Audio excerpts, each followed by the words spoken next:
My name is Christian Ashley, a seminary student and servant of God, and you are listening to the Let Nothing Move You podcast, a proud Anazal Ministries podcast.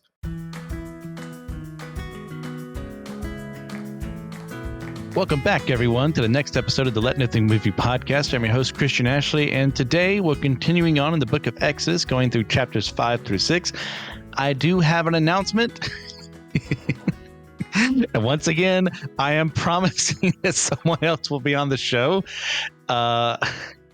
This would be a new person. This would be an old friend of mine from Systematic Genealogy, Nick Polk of Tolkien Pop.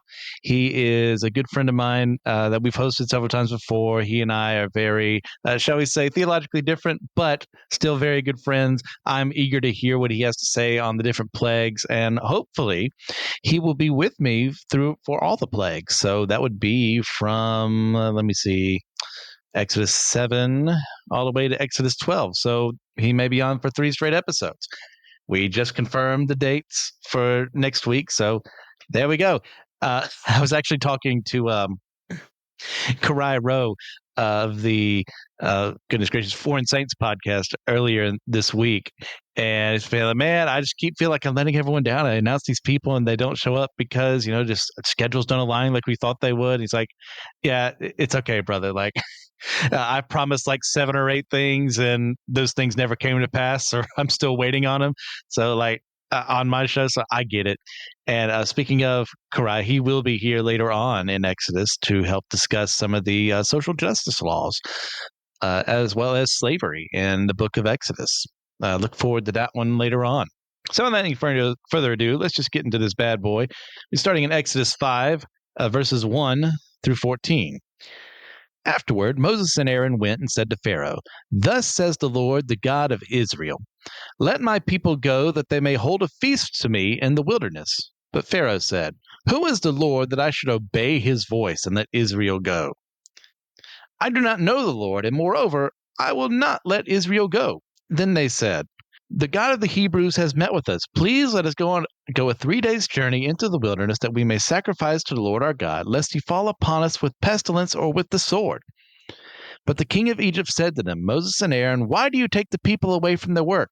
Get back to your burdens." And Pharaoh said, "Behold, the people of the land are now many, and you make them rest from their burdens." The same day Pharaoh commanded the taskmasters of the people and their foremen, "You shall no longer give the people straw to make bricks as in the past. Let them go gather straw for themselves. But the number of bricks that they made in the past you shall impose on them, and you shall by no means reduce it, for they are idle." Therefore they cried, "Let us go and offer sacrifice to our God. Let heavier work be laid on the men, that they may labor at it, and pay no regard to lying words." So the taskmasters and the foremen of the people went out and said to the people, "Thus says Pharaoh, I will not give you straw. Go and get your straw yourselves wherever you can find it, but your work will not be reduced in the least." So the people were scattered throughout all the land of Egypt to gather stubble for straw. The taskmasters were urgent, saying, "Complete your works, your daily task each day, as when there was straw." And the foremen of the people of Israel, whom Pharaoh's taskmasters had set over them, were beaten and were asked, "Why have you not done all your task of making bricks today and yesterday, as in the past?" So to start at the beginning of all that, Moses and Aaron's actions deserve to be praised here. This is no easy or small feat, what they're doing in this scenario. They are very audaciously challenging one of the most powerful men in history and daring to step into his court where he is worshipped as a living God by some people and demand that he allow the Jews to leave to worship their God instead. The very idea of someone doing this at all is ludicrous from a human perspective. But Moses and Aaron are serving the Almighty God, who denies human authority when they are not aligned with his interests. So they can do and say the audacious things they do without fear. This is a beautiful thing for them to challenge the status quo, for them to say, no, this is not what's supposed to be happening, to go up to the main man, the one who is behind all of this, and tell him, hey, just let us go for a little bit. Even a small, simple request like that is audacious, is something that he can't even comprehend, Pharaoh. because no one demands anything of him. He demands things of other people. So while that is true, however, while their cause is just, the man and the system that they fight against are anything but. Pharaoh denies the truth and denies God, who is the Lord, that I should obey his voice. Like he doesn't, I do not know the Lord. Well, of course you don't.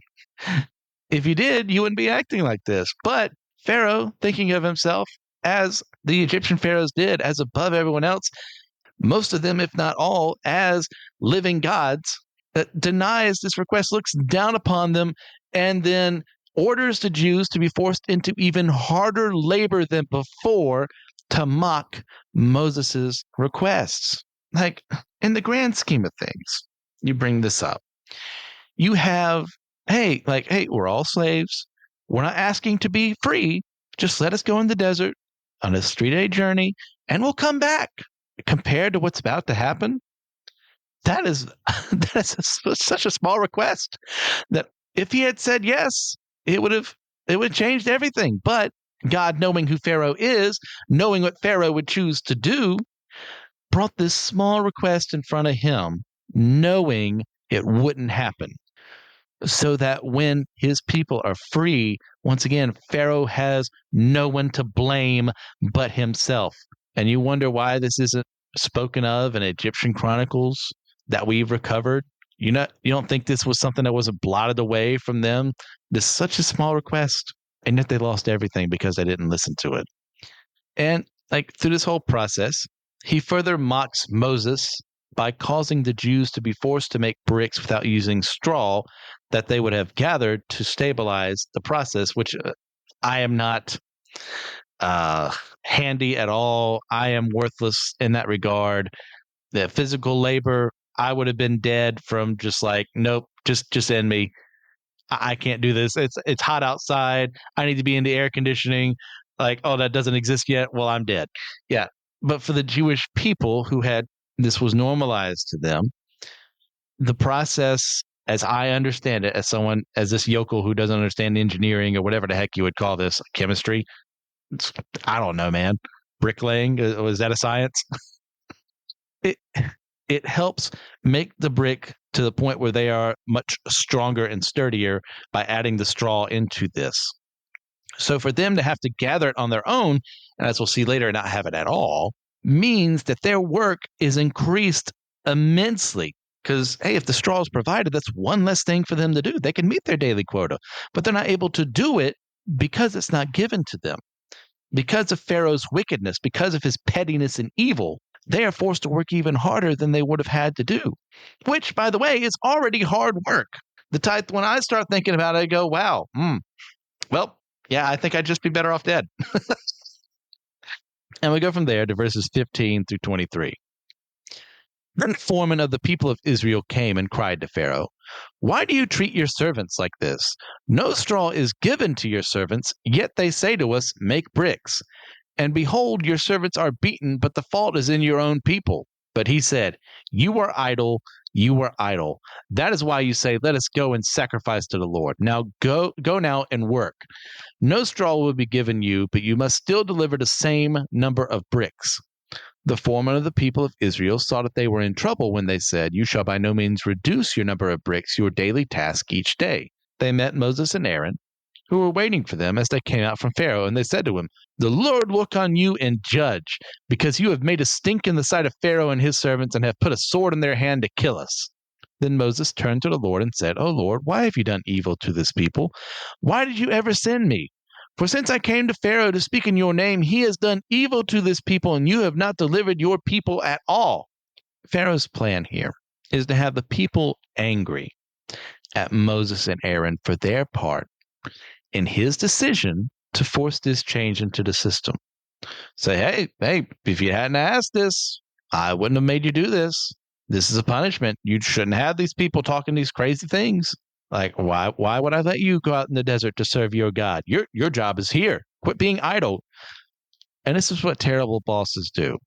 This is what terrible people in charge of projects do. They make the people under their charge, who are making them money, by the way, work far beyond what they should, because if they do that, they make even more money. They gain even more prestige. And this is evil in any way, shape, or form. And look, I say this, I am a capitalist, born and raised. There's still issues with the system. And if anyone says otherwise, they're an idiot. When you let it abound to the point where, thank God, we are nowhere near like it is in Japan right now. We complain about our 40-hour week. Well, at least for the most part, most of us aren't working 40 extra hours of overtime that's not paid. And that's a small number, by the way. It's probably even more than that. But for those of you out there who are in charge of people, who are in a boss role or a manager role, you need to understand, or leadership in general, just because you can maximize performance in a certain way doesn't automatically make it a good thing. It is not good for the people under your charge to wear themselves out to death simply so that things can get done. Now, if they choose to do that of their own free will, that's on them. And it's your job to also intervene and say, hey, you're working too hard, stop. But not to the point where lives are being lost, lives are being changed for the worse simply because things are more efficient, or maybe things are getting done faster. That's not what a loving boss would do. That's not how God acts to us. He would never do such a thing. And Pharaoh is a bad boss. He is a bad leader. He is all about me, me, me. You're not doing what I want. How dare you even think about what you want? The only thing you should care about is pleasing me. Any pastor who does something like that, any leader in a church, or even just bosses in general that does that, they are not worthy of serving. They have lost the right to be in charge by acting in that way. So, as part of Pharaoh's plan here, by playing them against each other, the Jewish people and Moses and Aaron, who are acting as their mouthpieces here, he can prevent any potential rebellions, or at least so he thinks.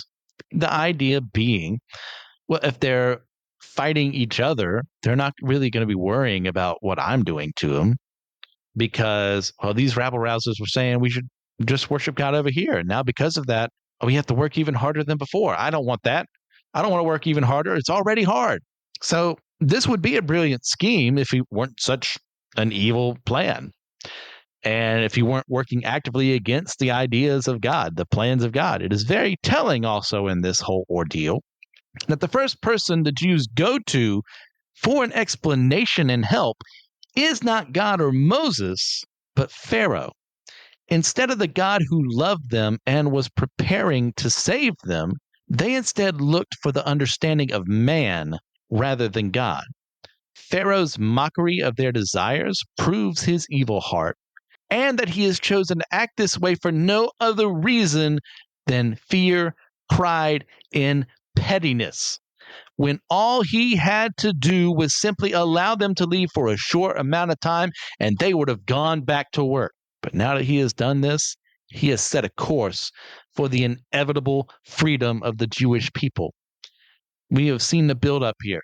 Pharaoh is afraid because the Jewish people are prospering. They're growing in number. What does he do? Enslaves them. What does he do? Try to murder their children. That fails. Everything backfires. So what does he do? He increases it out of his own pride, out of his own pettiness, saying, well, all right, well, if they're going to be around here, we better make them useful. Instead of, hey, why not work alongside them? Why not? They once again proven themselves to be fine citizens of this country for hundreds of years, but you're afraid of their size. You're afraid that one day they may even outrank you. Maybe their one God is stronger than all your gods. Now, this ordeal causes grief to Moses as well, because this was not what he was told that God would allow to an extent. Naturally, he cries out to God in confusion, who will answer his pleas in the next chapter. Now, Moses is not wrong to bring his concerns to God, as some would say, and I would say they need to shut up, because that is a terrible way of thinking. I can say it. But instead is merely being a humble servant who seeks answers for his people's circumstances. That is perfectly fine, to bring your concerns to God and say, why is this happening? What am I supposed to be learning? What are we supposed to be learning? Is there something we're supposed to be learning? What's going on here? I don't understand. saying you don't understand is okay. What's not okay for Moses is that he's also forgotten God's prediction earlier in previous chapters that Pharaoh wouldn't give the Israelites up easily. So he knows that logically, but he's allowing his emotions to take control, and he's allowing momentary losses to affect his objectivity. That's where there's an issue. That's where those people from earlier would have a point if they actually focused on that versus just saying never question God, never bring your concerns to God. You're just showing yourself a weak Christian. That has no place in this gospel we live in. That has no place in the Christian walk we live in. If you have a concern, if you do not understand, well, who better to ask the question to than the one in control of all things, the almighty, self sufficient God? Is there anyone else more qualified to ask? The answer is no. No pastor is as smart as God. No religious leader, no priest, no pope, no leader of a sovereign nation, no one. He's your best guess. Not your best guess, the best person to talk to. Go to him and receive what he says, good or bad, with joy. Because right now, the answer is it's going to hurt for a bit. And that's okay. We need to suffer for that time. We need to go through that turmoil. But then he's going to bring us to the promised land. And we'll go from there to chapter 6, verses 1 through 13. But the Lord said to Moses, "Now you shall see what I will do to Pharaoh, for with a strong hand he will send them out, and with a strong hand he will drive them out of his land."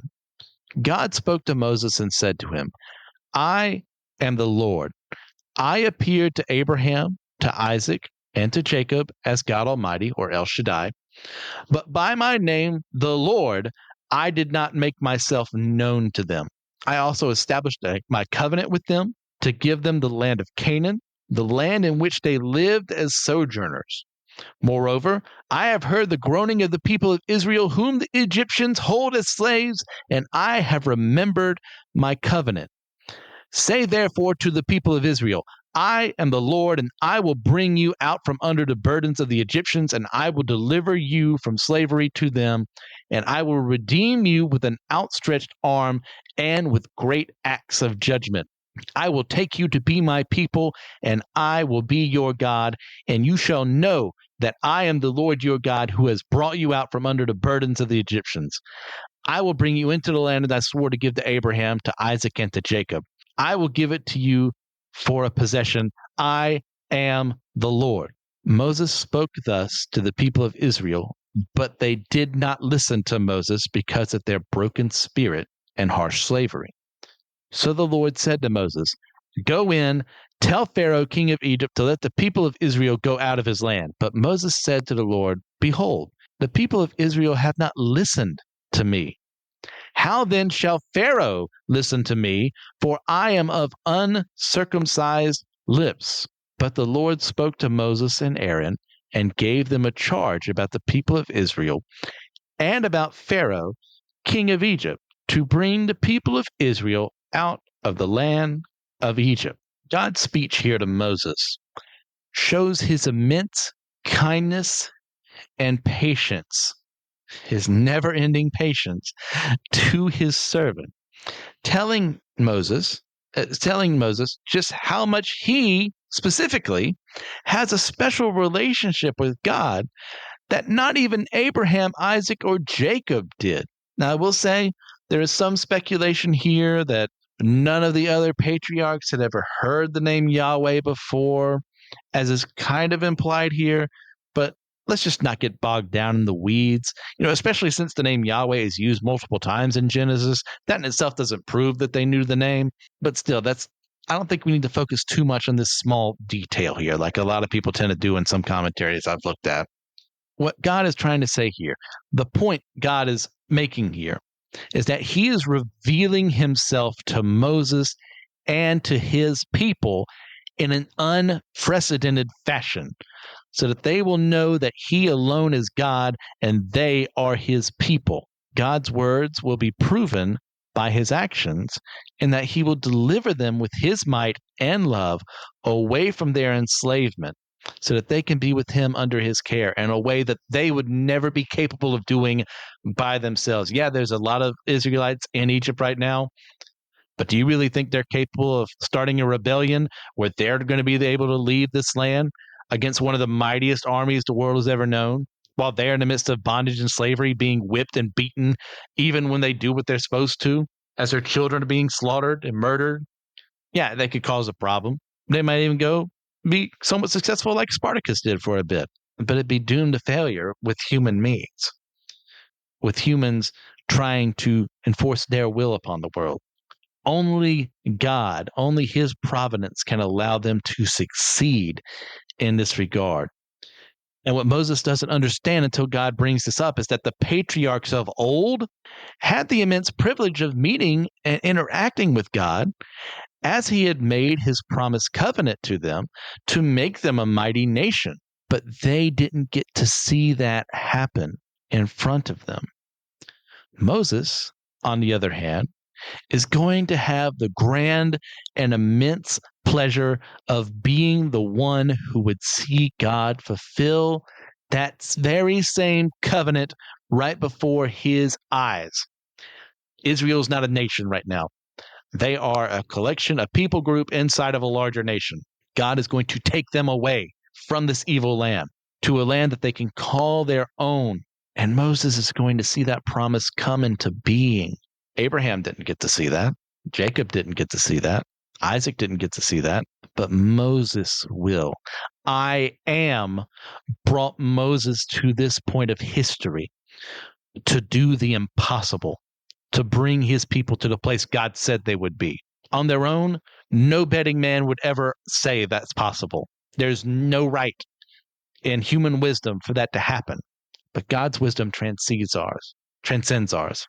He is above our thoughts, and he is the only one possible who can make this into a reality. And Moses is going to be that witness. What a tremendous blessing that is for someone who is very annoying at times. We often, as tends to get done, you start off in your Sunday school kind of setting, and like, hey, here's the great heroes of the Bible. We're going to talk about Moses. We're going to talk about David. We're not going to talk about the bad things David did. We're not going to talk about the bad things Samson did. We're not going to talk about, Peter rejecting Jesus for a little bit there. But we're going to talk, he raised someone from the dead. Or, David killed Goliath. Moses led the people out of Israel. But there's a certain point in your lives where you got to stop with the Sunday school lesson. Those are very useful for children. I've taught them before. I've enjoyed doing it. But a Christian should not remain at the Sunday school level for the understanding of characters and the real people who we encounter in Scripture. Moses, like everyone in existence, has flaws, has strengths, has a lot more to him than you could just tell by looking at him on the surface. And this is a man who is going to need encouragement from God to get his job done, because this is not the only time that he's going to be a little iffy about God telling him what to do. And it's not even something that gets solved for the rest of his life. You know why? Because he's a human being. And even when we learn lessons along the way, we still screw it up later on. And Moses is going to screw it up far later from now, but also closer to here. And that's okay. Not that what he's doing is okay, but from the perspective of understanding humanity, it's okay. We're all a bunch of screw ups. We're going to do it again when we say we won't, and then we'll come back to him and we'll screw up again in a different way, or maybe the same way, and we'll come back to him. God knows. And he loves us anyways. He loves this man right here who does not feel like he is worthy, but God is going to make him worthy. But before that, God has him deliver that message, those I will statements that he says, I will take you to be my people. I will be your God. I will bring you into the land, so on and so forth, because I am the Lord. He brings that to them, but they still won't listen because their spirits are broken and they're under the bondage of slavery, which is perfectly understandable. It's not right, but it's perfectly understandable. And this breaks Moses too, because he's facing adversity, and that's what we need to train against. We never need to be the church that says, if God is on your side, nothing bad ever happens. Well, guess what? God is on Moses' side here. He is directly talking to Moses, And yet Moses still isn't getting the results he wanted. He wants people to be free. That's a good and noble goal. But is it on God's time? Right now, it's on Moses' time. And when Moses doesn't get the results he wants, he flounders. So when they still don't listen, it disheartens him. Now we get to Moses' description of himself as being of uncircumcised lips.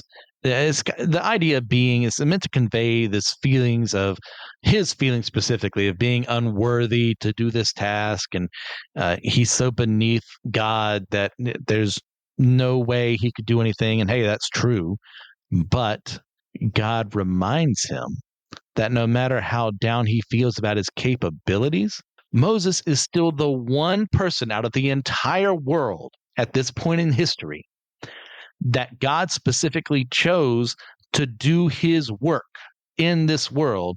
And God's messages must be given to Pharaoh. No matter how many times Moses complains, and it's not the only time he's going to complain in this chapter with pretty much the exact same words, God still knows what Moses is capable of.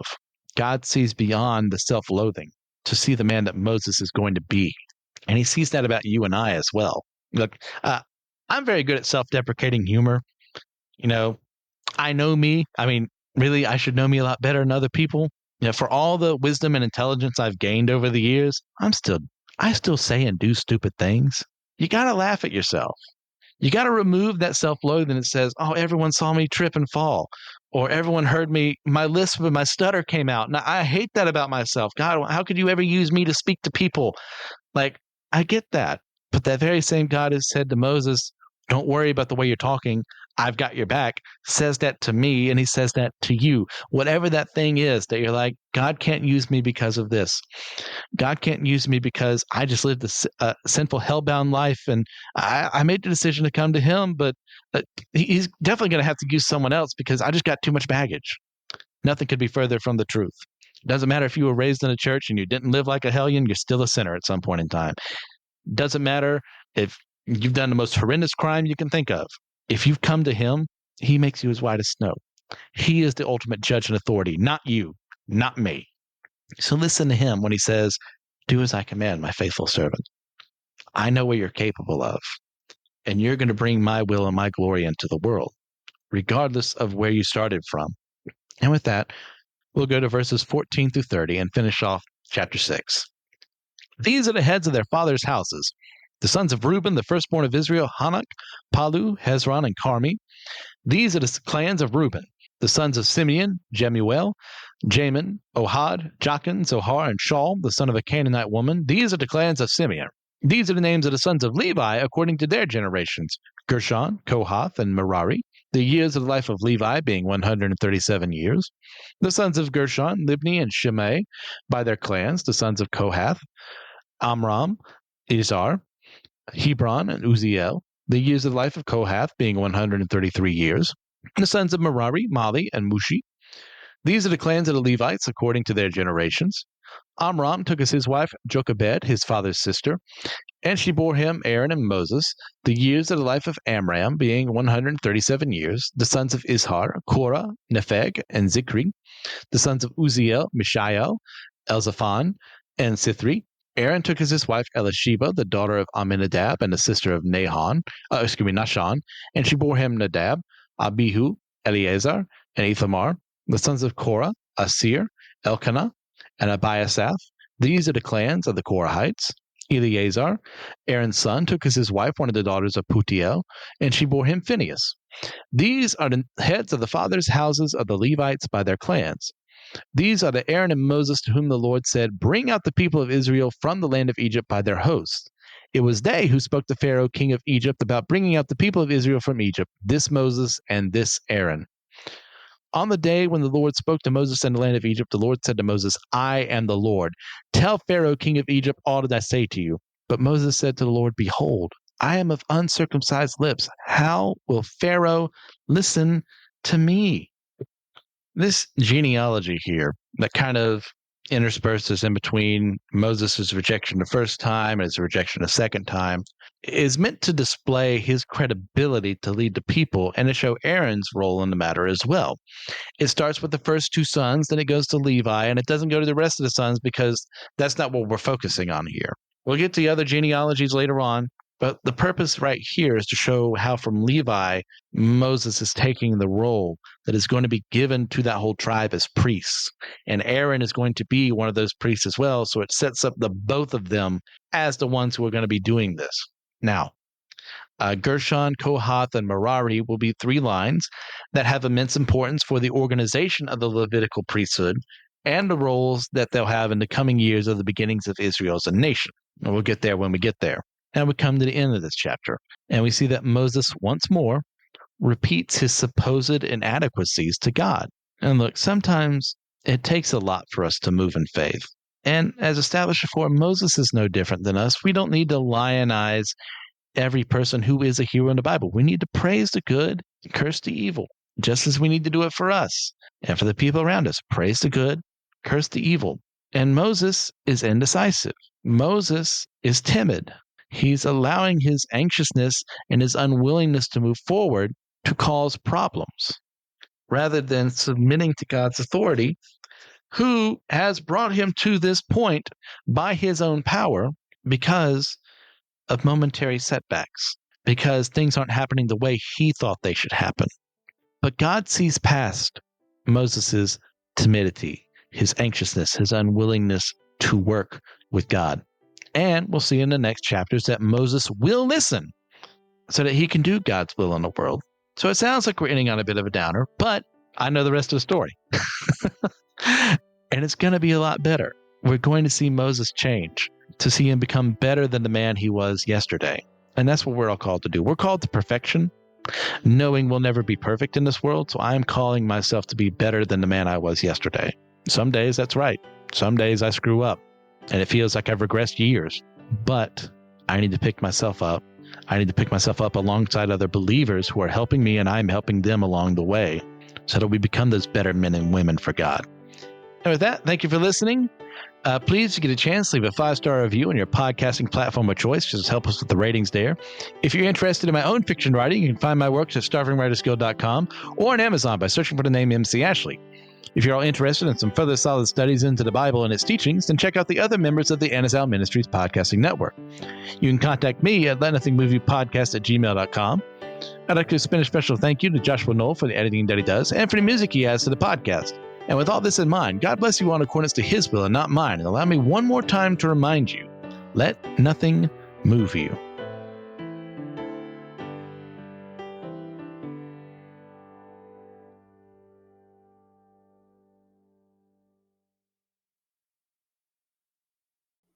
Hey guys, are you interested in podcasting but don't know where to go? Well, check out Zencaster.com and go ahead and make an account there and use special promo code Let Nothing Move You, all caps. That way you can get 30% off of your next deal to go ahead and set things up so you can figure out how to edit stuff using Zencaster.com to host your stuff, to get things done there. So check out Zencaster.com, use special promo code Let Nothing Move You. All right, see ya.